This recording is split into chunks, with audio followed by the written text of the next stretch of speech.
Hello students, कल की class में हमने एसएचएम ऑफ काइनेमेटिक्स की थी।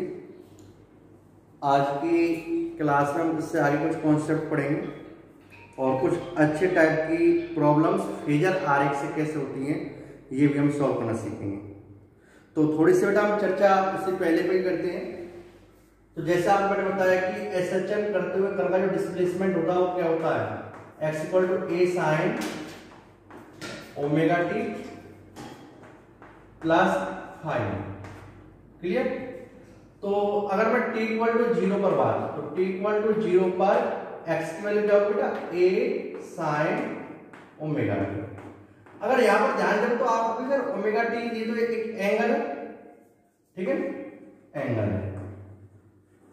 अब आपको पता है कि जब कोई पार्टिकल रोटेट होती है अपने पथ को बार बार दोहराती है तो कितना एंगल मूव करने के बाद कोई पार्टिकल अपने पथ को बार बार दोहराएगा, वो होता है 2 पाई। तो इसका मतलब n1 रोटेशन, n1 रिवॉल्यूशन कह सकते हैं, रोटेशन कह सकते हो, रिवॉल्यूशन एक चक्कर में ओमेगा टी की वैल्यू कितनी होगी बेटा, 2 पाई। ठीक है, तो कितना टाइम लगा एक रिवॉल्यूशन में, 2 पाई बाय ओमेगा। तो अब ये चीज आपको टाइम पर कहलाती है, time taken in one revolution 2 pi by omega. तो t आप टाइम पर क्या है 2 पाई बाय ओमेगा। बट हम लोगों ने पढ़ा है कि जो ठीक है वहां पर जो हम लोगों ने पढ़ा हुआ सर्कुलर मोशन में कि जो एंगुलर स्पीड होती है, एंगुलर फ्रीक्वेंसी होती है, वो क्या होती है 2 पाई बाय कैपिटल टी। तो t इक्वल क्या हुआ 2 पाई बाय ओमेगा। तो इसको मतलब यहां पर जो ओमेगा है जिसको हमने, जब मैंने आपको इक्वेशन बताई थी a इक्वल क्या होता है माइनस ओमेगा स्क्वायर x और ओमेगा की वैल्यू क्या लिखी मैंने रूट के वाई एम। तो वहां पर मैंने ये ओमेगा रूट के वाई एम को ओमेगा का लिखा था, उसके पीछे यही कारण है क्योंकि एक्चुअल में ये चीज सर्कुलर मोशन में जो एंगुलर फ्रीक्वेंसी या एंगुलर स्पीड जो होती है उसके ही करस्पॉन्डिंग, ठीक है ना। तो इसीलिए हम लोगों ने क्या लिखा था, ओमेगा लिखा था। ठीक है, आप जैसे जानते हो कि ओमेगा इक्वल क्या होती है 2 पाई बाय कैपिटल टी और ओमेगा इक्वल 2 पाई ली। यहां पे ली को बोलते हैं फ्रीक्वेंसी और ओमेगा बोलते हैं एंगुलर फ्रीक्वेंसी। बेटा फ्रीक्वेंसी और एंगुलर फ्रीक्वेंसी में डिफरेंस है। फ्रीक्वेंसी क्या कि आपको एक फिक्स टाइम दे दी कितना 1 सेकंड, तो 1 सेकंड में आप जितने रिवॉल्यूशन कंप्लीट करेंगे, जितने चक्कर लगाएंगे, 1 सेकंड में लगाए गए चक्करों की संख्या आपको क्या कहलाएगी, फ्रीक्वेंसी। और 1 सेकंड में जितने एंगल आपने मूव किया वो कहलाएगी आपकी एंगुलर फ्रीक्वेंसी। जैसे 1 सेकंड में आपने 4 चक्कर लगाए तो फ्रीक्वेंसी हुई 4, बट एंगुलर फ्रीक्वेंसी कितनी होगी, कितना एंगल मूव कर रहे हैं, एक चक्कर में कितना एंगल मूव करते हैं 2 पाई, तो 4 चक्कर में कितना हो गया 2 पाई × 4। तो ये चीज हो गई आपकी एंगुलर फ्रीक्वेंसी। ठीक है, थोड़ा सा नोट कर लो इसे।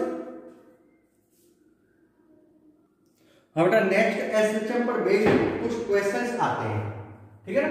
तो जैसे मान लीजिए आपको क्वेश्चन दिया हुआ है कि कोई पार्टिकल एसएचएम कर रहा है इस तरीके से, ये उसकी मेन पोजीशन है, माध्य स्थिति है, और ये उसकी एक्सट्रीम पोजीशन है, चरम स्थिति। ठीक है, ये भी इसकी चरम स्थिति है। क्लियर? अब यहां पर अगर हम ध्यान से देखें तो ये इसकी मेन पोजीशन, ये इसकी एक्सट्रीम पोजीशन, ये तो यहां पे अधिकतम विस्थापन कितना होगा +a, यहां पे कितना होगा -a। ठीक है, और आपको क्वेश्चन इस तरह दिया है कि शुरू में जब आपने टर्न दिया तो अगर आपसे पूछे कि इसके डिस्प्लेसमेंट इक्वेशन कितनी होगी, तो बेटा आपको पता है कि अगर कोई पार्टिकल एसएचएम करता है तो उसका त्वरण क्या होता है, a = -ओमेगा²। त्वरण तो ये होगा, बट उसका विस्थापन क्या होगा हम बता नहीं सकते क्योंकि इसके विस्थापन के इनफिनिट सॉल्यूशन है। क्यों? क्योंकि t = 0 पर कण -a से +a के बीच में कहीं भी हो सकता है। तो बिना इनिशियल स्थिति के, इनिशियल पोजीशन के विस्थापन बताना क्या बेटा संभव नहीं है। तो हमें इनिशियल पोजीशन जरूर पता होनी चाहिए। तो अब ऐसे क्वेश्चन दिया है कि इस कण की जो इनिशियल पोजीशन है वो a/2 है और इस स्थिति पर ये वाला कण t = 0 पर इधर मूव कर रहा है। ठीक है, तो अब इसका विस्थापन बताइए क्या होगा। इसकी आपको डिस्प्लेसमेंट इक्वेशन लिखनी है। ठीक है, आपको कंडीशन क्या दी है कि t = 0 पर कण की जो इनिशियल पोजीशन वो क्या है, माध्य स्थिति से कहां पर, मेन पोजीशन से a/2 डिस्टेंस पर है और इधर मूव कर रहा है। तो अब जब बेटा इस तरह के क्वेश्चन कैसे सॉल्व करेंगे, इन्हें सॉल्व करने के शॉर्टकट तरीका है फेजर आरेख, बट अभी आपको कॉन्सेप्ट सीखना है। ठीक है, शॉर्टकट से बाद में करेंगे, अभी कॉन्सेप्ट सीखो। तो आप बताइए एक्स इक्वल एसएचएम करते हुए पार्टिकल का विस्तारण क्या होता है, डिस्प्लेसमेंट क्या होती है, डिस्प्लेसमेंट एक्स बराबर A equal to A sine omega T plus fine. ठीक है, अगर मैं t इक्वल टू 0 पर बात करूं तो t इक्वल टू 0 पर एक्स की वैल्यू कितनी बेटा, a बाई a साइन, अगर मैं ओमेगा t इक्वल टू 0 पर, तो ये चीज क्या होगी 0, तो ये कितना आ जाएगा आपका फाइन नॉट, तो यहां से a से a cancel, sine phi naught कितना आ गया आपका 1 बाई। अब साइन फाइन नॉट के लिए 1 बाई 2 के लिए कितने सॉल्यूशन है, इनफाइनाइट सॉल्यूशन है भाई। आप ऐसे आप मैं आपसे बात करूं कि साइन 0 साइन का इक्वल है 0, बोलो थीटा क्या होगा, तो आपको सर 0 पाई 2 पाई 3 पाई 4 पाई 5 पाई 6 पाई, तो इनफाइनाइट सॉल्यूशन है नहीं है। तो इसी तरीके से sine phi naught equal to 1/2 के लिए कितने सॉल्यूशन है 1/2। अब थोड़ा ध्यान से देखो बेटा, आपको पता है कि जो एंगल है, ठीक है, अगर कोई बॉडी सर्कुलर पाथ मूव करे तो उसके लिए साइन फाई और कॉस फाई को लोगों ने कैसे डिफाइन किया है कि ये जो एंगल होता है यहां पे होता है 0, ये वाली वैल्यू होती है पाई बाई 2, ये आपकी पाई, ये आपकी 3 पाई बाई 2, ठीक है, और ये आपका दोबारा से 2 पाई। तो 0 और 2 पाई एक चीज है। इसके बाद अगर कोई बॉडी यहां पर मूव करेगी, जैसे मान लो यहां से यहां मूव करेगी पाई बाई 3, तो आप चाहे पाई बाई 3 कहो या 2 पाई प्लस पाई बाई 3, तो दोनों की वैल्यू क्या होगी, सेम होगी नहीं होगी, क्योंकि 2 पाई के बाद वही प्रोसेसिंग चालू हो जाएगी जो पहले थी। तो इसलिए जो हम एंगल को यहां पर हम डिफाइन करेंगे वो कहां से कहां, अपने लिमिट क्या रखेंगे हम 0 से 2 पाई की। तो हम जो इनिशियल जो फेज एंगल है, ठीक है, फाइनल की जो लिमिट सेट करेंगे वो कहां से कहां पे सेट करेंगे, 0 से 2 पाई के बीच में, क्योंकि 2 पाई के बाद तो वही दोबारा से स्टार्ट हो जाएगी। ठीक है, तो इसलिए आपको जब भी एसएचएम आप करो तो फाइनल का जो मान वो किस लिमिट के बीच में बतानी है आपको, 0 से 2 पाई के बीच में। 0 को सम्मिलित करना, 2 पाई को सम्मिलित नहीं करना। क्यों, क्योंकि 0 और 2 पाई क्या होती है, एक चीज होती है, 2 पाई के बाद वही चीज क्या होती है, दोबारा से रिपीट हो जाती है, इसलिए 2 पाई को हम यहाँ पे सम्मिलित नहीं करेंगे, 0 ही 2 पाई है। क्लियर, तो इस तरीके से अब यहां पर आप बताइए ये लाइन किसकी होती है, ये लाइन होती है साइन की। ठीक है, जैसे यहां पर देखिए इस लाइन इस पॉइंट संगत, इस पॉइंट संगत, इस यहां पर कितनी वैल्यू 0, यहां पर कितनी वैल्यू इस पॉइंट संगत 1, तो ये वैल्यू हो गई 1, तो sin 0 sin 90 1, ये आपका फर्स्ट क्वाड्रेंट, ये आपका सेकंड क्वाड्रेंट, ये आपका थर्ड क्वाड्रेंट और ये आपका फोर्थ क्वाड्रेंट। क्लियर, तो इस लाइन कॉरेस्पॉन्डिंग साइन की वैल्यू होती है। अब एक चीज देखो, आपका साइन फाइनल कितना 1/2, तो 1/2 का मतलब अगर ये वैल्यू 1 है तो 1/2 में यहां पर, तो 1/2 के लिए साइन कितनी वैल्यू आ गई 2, एक ये वाली, एक ये वाला एंगल और एक ये वाला एंगल, यहां से 2 एंगल आए हैं। ठीक है, या फिर साइन ग्राफ देखो बेटा ध्यान से, इधर से और अच्छे से समझ में आए। साइन ग्राफ ऐसा होता है, ठीक है, इस तरीके से, ये है 0, ये वाला पाई बाई 2, ये पाई, तो ये आपका फर्स्ट क्वाड्रेंट, ये आपका सेकंड क्वाड्रेंट, ये आपका थर्ड क्वाड्रेंट और ये आपका फोर्थ क्वाड्रेंट। क्लियर, और आपको एंगल 0 से 2 पाई को डिफाइन करने हैं। अब जब वैल्यू कितनी 1/2, तो ये वैल्यू हो गई मैक्सिमम वैल्यू कितनी 1/2, तो 1/2 का होगा यहां पर होगा, तो इसके कॉरेस्पॉन्डिंग कितनी वैल्यू आएगी 2, एक ये वाली और एक ये वाली, बोलो होंगे नहीं। अगर मैं 1/2 के लिए कहूं तो 1/2 के लिए 2 वैल्यू आ गई, एक ये वाली और एक ये वाली, तो बेटा यहां पे कितनी होगी 1/2 के लिए, ये वाली वैल्यू कितनी होगी sin 1/2 पर, बोलो कितनी होगी, sin 1/2 कितने पर होता है 30 डिग्री एंगल, 30 डिग्री मतलब π/6, तो एक हो गई π/6, दूसरा कितना हुआ ये π/6, तो इधर में क्या π/6, तो इसमें क्या करो आप पाई में से कितना माइनस कर दो π/6, पाई माइनस π/6 कितना हो गया 5π/6, तो दूसरा एंगल हो गया π/6। तो यहां पर आप कहेंगे कि 0 से 2 पाई के लिए sin फाइनल इक्वल टू 1/2 के लिए कितनी वैल्यू है, दो आप अपने दो आंसर होंगे π/6 और 5π/6। तो आपका जो इनिशियल फेज एंगल है आरंभिक कलाकोण वो आपको π/6 लेना है, 5π/6 लेना है, और इसमें कंफ्यूजन बिठाना है। अब इस कंफ्यूजन को दूर करने के लिए हम लोग क्या करते हैं, हम लोग वेलोसिटी निकालते हैं। ठीक है। तो अब मुझे बताइए एसएचएम करते हुए पार्टिकल की जो वेलोसिटी होती है वो क्या होती है, A omega cos omega T plus five. अब टी इक्वल टू 0 पर क्या हुई velocity A omega cos five. अब देखो इस क्वेश्चन देखो बेटा, इधर वाली डायरेक्शन में लेते हैं वेलोसिटी की पॉजिटिव और इधर वाली नेगेटिव। क्लियर। अब देखो वेलोसिटी डायरेक्शन इधर है, वेलोसिटी इधर है, तो इसको मतलब ये डायरेक्शन क्या होगी वेलोसिटी की पॉजिटिव। तो ये वैल्यू पॉजिटिव है तो cos फाइव की वैल्यू क्या होनी चाहिए पॉजिटिव। तो यहां से डिफाइन किया जाएगा एंगल। अब cos फाइव वैल्यू पॉजिटिव आनी चाहिए। अब cos फाइव आप होता है cos फाइव कौन कौन से क्वाड्रेंट में पॉजिटिव होता है, cos का मान फर्स्ट क्वाड्रेंट में फोर्थ क्वाड्रेंट में। ठीक है। तो आपका आंसर जो होगा या तो फर्स्ट क्वाड्रेंट में होगा या फोर्थ क्वाड्रेंट में होगा। तो देखो आपको दो एंगल दिए हुए ये वाला और ये वाला, तो आपका ये वाला एंगल किसमें फर्स्ट क्वाड्रेंट में कितना सेकंड क्वाड्रेंट। तो सेकंड क्वाड्रेंट में ये एंगल क्या होगा नेगेटिव होगा। तो आप कौन सा आंसर सही होगा ये वाला फर्स्ट क्वाड्रेंट वाला। तो आप कौन सा आंसर सेलेक्ट करेंगे इसमें 5/6। तो बेटा आप फाइनली जो डिस्प्लेसमेंट इक्वेशन हो गई ये वाला एंगल आप सिलेक्ट नहीं करेंगे तो आप इक्वेशन क्या होगी x = a sin omega t plus 5/6। ठीक है। तो इस तरीके से ये सॉल्व होगा। ओके यहां तक नोट करो। हाँ जब सेकंड क्वेश्चन देखते हैं देखो इधर, जैसे मान लीजिए आपको क्वेश्चन दिया है वही कोई पार्टिकल एसएचएम कर रहा है, ये इसकी मीन पोजीशन है एक्सट्रीम पोजीशन ये प्लस ए और ये आपका माइनस। अब मान लीजिए आपको क्वेश्चन ये दिया कि शुरू में कोई कण यहां पर और ये इधर मूव करना मान लीजिए और ये आपको दी हुई कितनी, मान लीजिए आपको दी हुई चलो a/2 दे देते हैं। ठीक है। अब आपसे कहा गया कि इसका विस्थापन बताओ, इसका विस्थापन इक्वेशन बताओ। अब वही बेटा आप बताओ विस्थापन इक्वेशन क्या होता है, डिस्प्लेसमेंट इक्वेशन क्या होती है x = a sin omega t plus 5। ये कब दिया हुआ t = 0 पर दिया हुआ। ठीक। तो एक्सजेक्ट क्या रखोगे मतलब इधर वाला जो डिस्प्लेसमेंट है वो पॉजिटिव है, इधर वाला डिस्प्लेसमेंट नेगेटिव। तो आपको x की वैल्यू दी हुई है यहां पे -ay। तो आप लिखेंगे -ay equal to a sin omega t plus,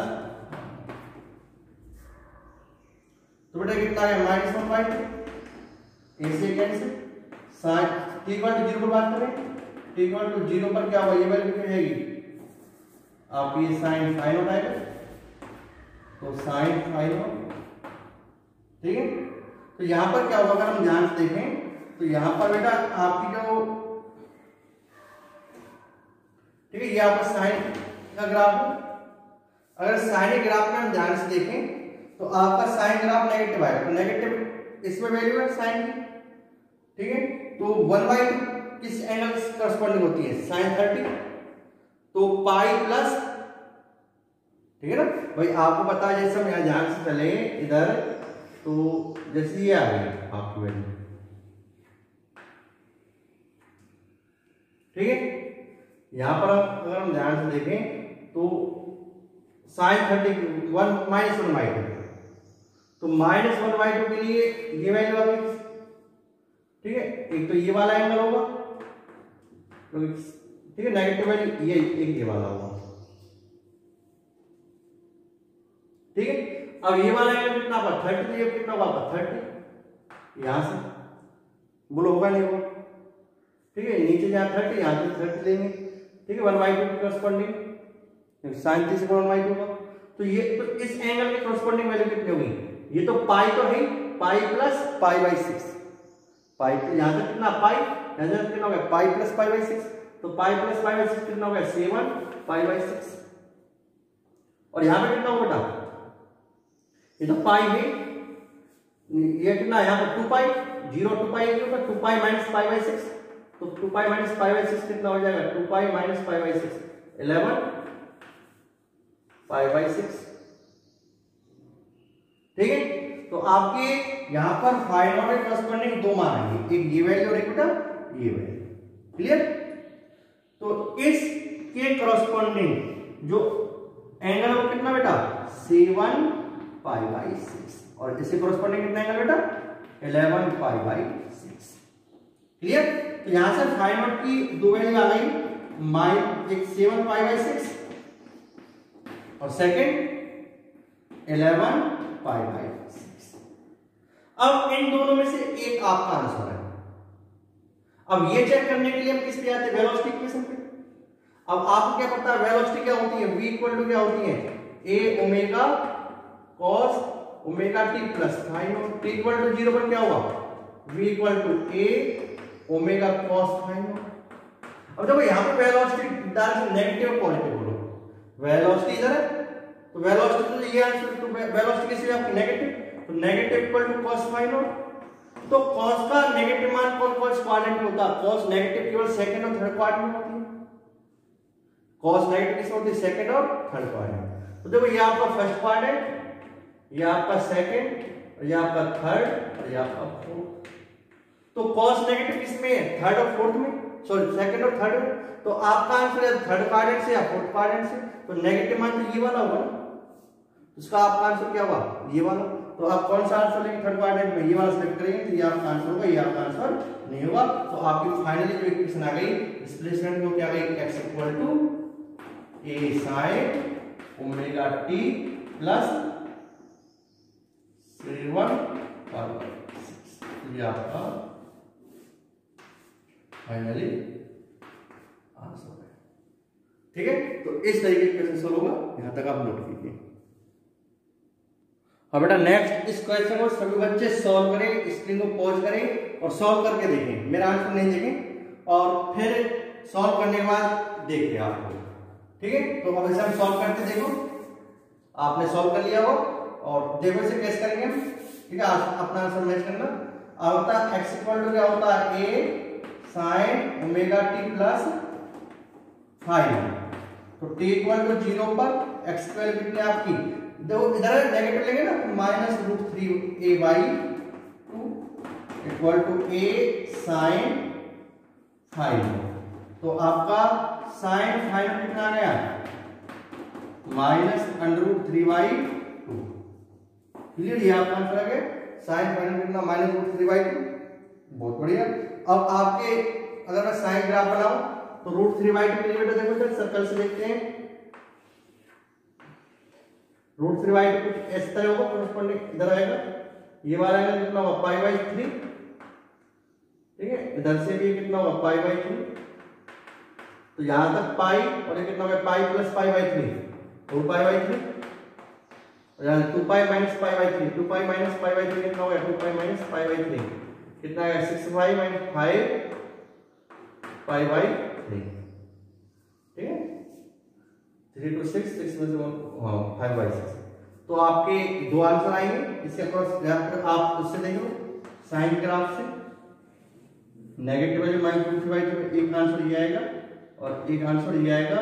तो इसे कॉरस्पॉन्डिंग एंगल कितना आ गया पाई प्लस π/3, ये π/3 आपका, तो ये कितना आ गया 4π/3 और इसे कॉरस्पॉन्डिंग कितना आ गया पाई 2π माइनस π/3 5π/3।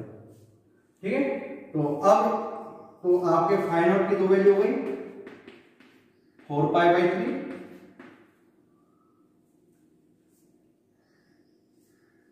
ठीक है, और सेकंड आपकी 5π/3। अब आप कौन सा आंसर सेलेक्ट करना है, इसके लिए क्या होती है वेलोसिटी ले आते हैं। तो वेलोसिटी क्या होती है बेटा, t = 0 पर वेलोसिटी क्या होती है a omega cos phi naught t = 0 पर। और वेलोसिटी कैसे आप पॉजिटिव नेगेटिव पॉजिटिव, इसको मतलब cos फाइ कौन चाहिए पॉजिटिव, और cos फाइ पॉजिटिव कौन सा क्वाड्रेंट होता है फर्स्ट में और फोर्थ में।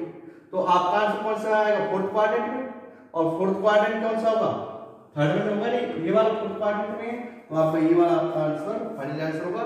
तो आपकी जो डिस्प्लेसमेंट इक्वेशन होगी वो क्या होगी, x इक्वल है a sin omega t plus कितना गया 5π/3। तो इस तरीके से इक्वेशन आपका सॉल्व होगा। सब अच्छे चेक करेंगे आपने सही किया है गलत किया, जहां पे गलती की है ध्यान से देखें। ठीक है, नोट करें इसे। हाँ जी बेटा, आपको एक क्वेश्चन दिया है, अब हम थोड़ा अलग टाइप क्वेश्चन करते हैं कि कोई पार्टिकल ऐसे चल रहा है इस तरीके t = 0 पर यहाँ पर है, और आपसे पूछा गया है कि कितने समय बाद पार्टिकल फर्स्ट टाइम रेस्ट में होगा। तो बेटा आपको पता है कि जब कोई पार्टिकल एक्सेलरेशन करते तो मीन पोजीशन वेलोसिटी क्या होती है, मैक्सिमम, एक्सट्रीम पे वेलोसिटी 0, यहाँ पे वेलोसिटी 0। तो देखो जब शुरुआत में पार्टिकल मोशन यहाँ पर, तो रेस्ट कब आएगा यहाँ पर, तो इसका मतलब यहाँ से यहाँ तक जाने में जो आपको टाइम लगा, यहाँ से यहाँ तक जाने में जो टाइम लगा वही टाइम आपको क्या करना है, कैलकुलेट करना है। ठीक है, ये आपका आंसर। ठीक है, तो यहाँ से यहाँ तक का टाइम निकालो, तो आप क्या करो, ठीक है, यहाँ से यहाँ तक का टाइम निकालो तो इस क्वेश्चन को हम सॉल्व कर लेंगे। ठीक है, तो यहाँ से यहाँ तक का एंगल पता चल जाएगा, होता ओमेगा टी कितना होता है, थीटा, तो टी वैल्यू निकाल लेंगे। ठीक है, तो अब जब कैसे सॉल्व करते हैं, चलो हम देखते हैं। पहले तो यहाँ पे देखते हैं इसकी पोजीशन। ठीक है, at T equal to 0, T equal to 0 पर एक्स की वैल्यू क्या बेटा, a by two equal to क्या, a साइन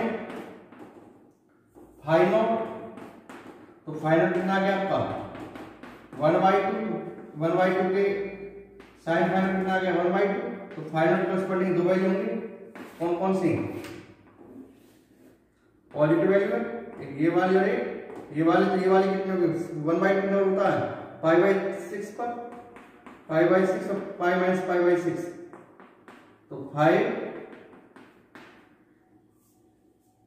π/6, तो आपके π/6 और 5 π/6 में से एक आंसर सिलेक्ट करना आपका, तो एक आंसर क्या होगा, आप वेलोसिटी क्या पॉजिटिव है, वेलोसिटी क्या आपकी पॉजिटिव है। तो देखो वेलोसिटी पॉजिटिव मतलब कॉस पॉजिटिव, वेलोसिटी पॉजिटिव मतलब कॉस पॉजिटिव, तो कॉस पॉजिटिव कौन से क्वाड्रेंट में होता है, फर्स्ट क्वाड्रेंट में, सेकंड क्वाड्रेंट में, फर्स्ट क्वाड्रेंट, सेकंड में ये नहीं होगा, तो ये आपका आंसर होगा, तो ये आपका आंसर होगा, तो आपको फाइनल कितना आ गया π/6, ये इनिशियल पीरियड है।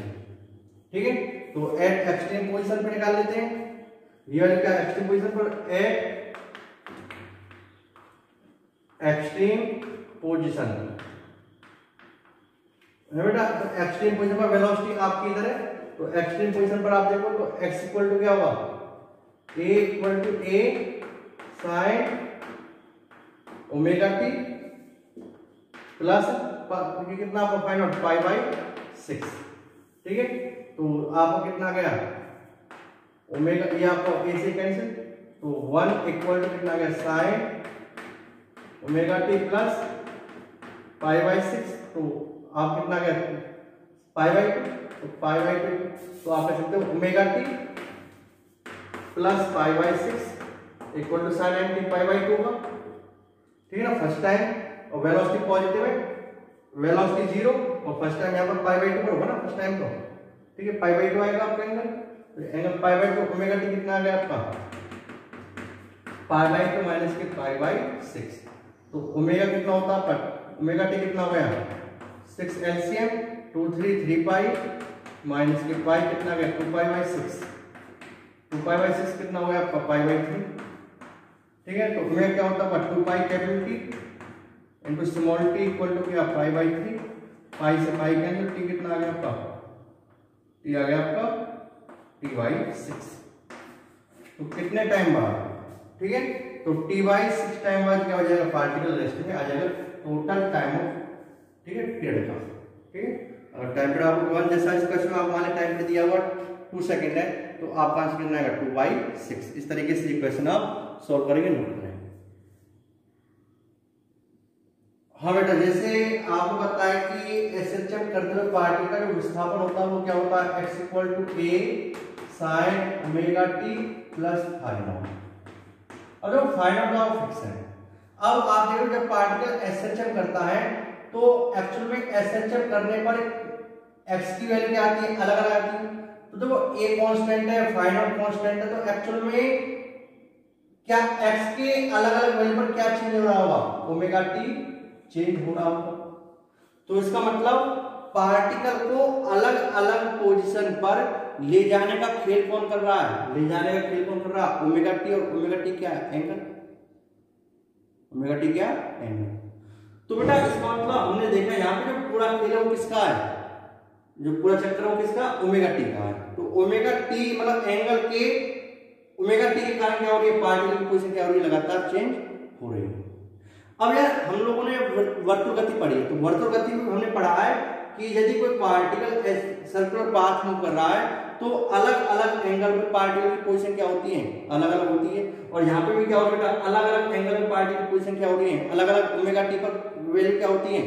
अगर कोई पार्टिकल सर्कुलर पाथ में ओमेगा कौन वेग से घूम रहा है तो एंगल क्या होगा वहां पर, omega T, constant angular velocity से मूव कर रहा था ओमेगा टी। तो अलग अलग ओमेगा टी पर पोजीशन क्या होगी सर्कुलर पाथ में ऊपर पार्टिकल की अलग अलग होगी। और वही चीज यहाँ पर, तो इसका मतलब एसएचएम को हम थोड़ा सा अगर ध्यान से देखें तो एसएचएम की प्रॉब्लम एक तरीके से सर्कुलर प्रॉब्लम की तरह हुई, ठीक है। तो बेटा अब हम लोग जितनी मैंने आपको इस टाइप की प्रॉब्लम कराई थी ना, तो इस टाइप की प्रॉब्लम को हम लोग सर्कुलर के करस्पॉन्डिंग देखेंगे, वर्तुल गति के करस्पॉन्डिंग देखेंगे, तो उसे बोलते हैं फेजर आरेख, ठीक है। तो अब हम इन टाइप के प्रॉब्लम है इन्हें सॉल्व करने का आसान तरीका वो कौन सा है, फेजर डायग्राम, फेजर आरेख, ठीक है। तो हम फेजर डायग्राम बनाएंगे और इन क्वेश्चनों को सॉल्व करेंगे, ठीक है। तो अपना जो नेक्स्ट टॉपिक होगा वो होगा फेजर डायग्राम द्वारा एसएचएम की प्रॉब्लमों को सॉल्व करना। अब देखो कैसे करते हैं हम बेटा, आगे देखो आप, ठीक है। फेजर आरेख के बारे में चर्चा करते हैं।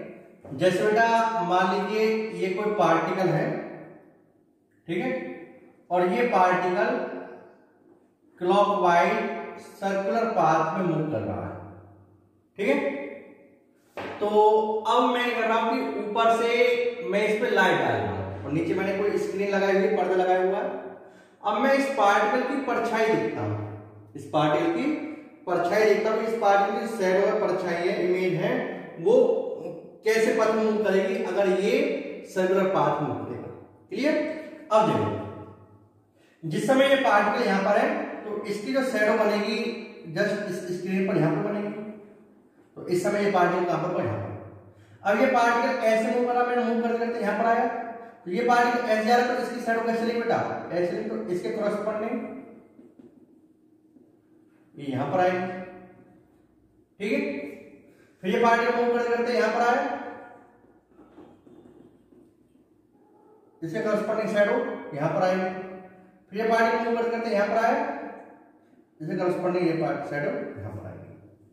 फिर ये पार्टिकल इस तरह मूव करते करते यहां पे चला गया, तो इसके करस्पॉन्डिंग फिर यहां पे आएगी वापस, देखो इधर जाते समय जब ये पार्टिकल ऐसे मूव कर रहा है तो शैडो इस तरीके से आगे की ओर चल रही है, आपको मैं डिफरेंट कर देते हैं। अब जब ये पार्टिकल इसके बाद जब यहां से यहां मूव कर रहा है तो इसकी शैडो, अब ये पार्टिकल यहां पर है तो ये पार्टिकल अब यहां से मूव कर रहा है, तो ये पार्टिकल यहां पे यहां के इसकी शैडो यहीं पर आएगी, इसको मैंने स्टेप पे दिखा दिया। फिर ये पार्टिकल मूव करते करते यहां पे पहुंचा इस तरीके से, तो इसकी शैडो क्या आ गई, यहां पर आ गई जस्ट, ठीक है। और ये पार्टिकल ऊपर मूव करते यहां पहुंचा तो इसकी शैडो यहां पर आ गई, क्लियर।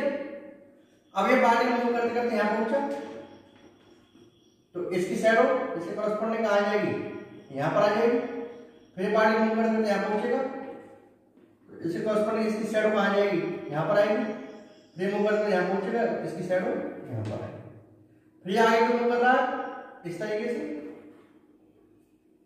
जब ये मूव करते यहां पहुंचा तो इसकी शैडो यहां पर आ गई।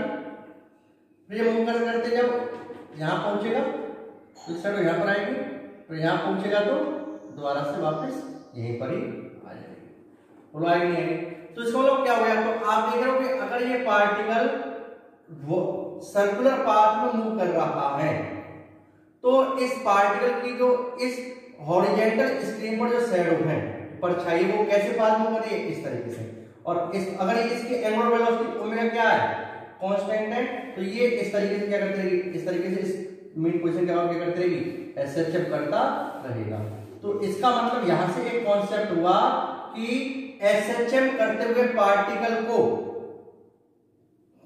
अगर हम सर्कुलर पाथ में मूव करते हुए पार्टिकल की शैडो माने तो इससे रिलेटेड प्रॉब्लम को हम सर्कुलर के साथ जोड़कर सॉल्व कर सकते हैं, ठीक है। तो अब हम इस एसएचएम की प्रॉब्लम को हम किसके साथ जोड़ के सॉल्व करेंगे, सर्कुलर के साथ जोड़ के सॉल्व करेंगे। तो आपको मैंने जितनी भी टाइप की प्रॉब्लम अभी तक कराई थी उन सभी प्रॉब्लम को इस फेजर आरेख के द्वारा, इस सर्कुलर पाथ के द्वारा क्या कर सकते हैं, हम सॉल्व कर सकते हैं। तो यहां तक बेटा आप नोट कीजिए, अपने वर्ड में जो कुछ लिखना है वो लिख लीजिए।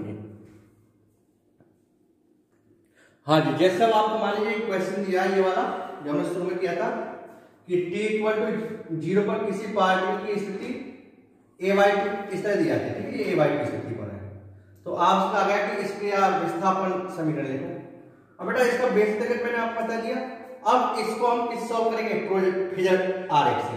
तो देखो फेजर आरेख से क्वेश्चन कैसे सॉल्व होगा, तो इस चीज को मैंने जस्ट मुझे बताया कि अगर कोई पार्टिकल सर्कुलर पाथ मूव कर रहा है तो उसका प्रोजेक्शन, हॉरिजॉन्टल प्रोजेक्शन क्या होता है, SHM। ठीक है, तो ये सेंटर वाला पॉइंट क्या होगा, अब जैसे ये पार्टिकल यहाँ पर है तो इसका सेंटर वाला पॉइंट ये होगा, जैसा अब देखें यहाँ पर। ठीक है, तो अब देखो बेटा जैसे ये वाला पार्टिकल ये इसकी मेन पोजीशन हो गई। ठीक है, ये इसकी एक्सट्रीम पोजीशन हो गई, ये भी इसकी एक्सट्रीम पोजीशन हो गई। ठीक है, तो t=0 पार्टिकल का यहाँ पर x=a/2, तो x=a/2 मतलब ये वाली वैल्यू a/2। ये रेडियस किसके इक्वल मानी जाएगी, इसकी रेडियस होगी कैपिटल A के इक्वल। ठीक है, सर्कुलर पाथ की जो रेडियस मानी जाती है, जो त्रिज्या होती है, वो किसके बराबर मानी जाती है, इसके आयाम की। तो ये आयाम हो गया, तो ये कितना a/2, तो a/2 हो गई, ये वाली वैल्यू a/2 हो गई, a/2। तो a/2 के कॉरस्पॉन्डिंग दो आंसर, दो वैल्यू होंगी अपनी। इस पॉइंट पर भी a/2 होता है, इस पॉइंट पर भी a/2 होता है। ठीक है, अब इसमें से कौन सा a/2, ये वाली स्थिति ले या ये वाली स्थिति ले, तो ये हमारे लिए क्वेश्चन है। अब बेटा देखो इसमें वेलोसिटी की डायरेक्शन किधर है, इधर। तो अब देखो इसमें वेलोसिटी डायरेक्शन इधर कब होगी, आगे की ओर, जब पार्टिकल ऐसे मूव कर रहा होगा, भाई इस तरीके से मूव कर रहा होगा, तो इसमें ये वाली स्थिति तो हम लेंगे नहीं इसकी, तो कौन सी स्थिति लेंगे, ये वाली, क्योंकि आगे मूव कर रहा तो ये वाली। ये वाली स्थिति लेंगे, तो ये आपका एंगल हो गया। ठीक है, तो ये आपका ये इसका आयाम कितना, ये वाली वैल्यू क्या होती है, रेडियस क्या होती है, इसके आयाम बराबर ये a, ये कितना आपका a/2, और ये एंगल क्या आपका, ये आपका होगा फाई नॉट। ठीक है, तो ये वाली वैल्यू होती है फाई नॉट। ठीक है, फाई नॉट। तो अब देखो आपको ये वाली वैल्यू निकालनी है एक्चुअली। ठीक है, ये वाली वैल्यू होगी फाई नॉट, इसका आरंभ कलापन, ये कितना आपका, ठीक है, ये तो आपको आरंभ कलापन मतलब फाई नॉट। ठीक है, ये इसकी माध्य स्थिति से कितने एंगल पर है, इस वाले एंगल पर, तो ये आपकी फाई नॉट हो गई। ठीक है, तो ये फाई नॉट है, तो ये वाली वैल्यू कितनी हो गई, a/2। ठीक है, अब यहां से आपको ये वाली वैल्यू निकालनी है, ये फाई नॉट, ये वाला एंगल कितना होगा, कैसे निकालेंगे, फाई नॉट वैल्यू निकालनी है, तो ये a/2 और ये आपका a। तो आप बता ये क्या हो गया, sin का, तो sin फाई नॉट क्या होगा, sin क्या होता है, लंब बटे आधा। तो लंब कितना आपका a/2, यहाँ पे ये वाली value a/2 divide by a, ये सही है। sin कितना आ गया आपका, फाई नॉट आ गया, तो पाई बाई 1/2 कितना होता है, 1/2 होता है sin 30 पाई बाई 6। तो आपकी इक्वेशन क्या हुई, x बराबर क्या हुई, a sin omega t plus pi by 6। Clear, इस तरीके से आपने फाई नॉट निकाल लिया इस माध्य स्थिति से आरंभ कलापन, तो ये क्वेश्चन आपका क्या हो जाएगा, सॉल्व हो जाएगा। क्लियर, इस तरीके से हम क्वेश्चन ये सॉल्व करेंगे, नोट कीजिए।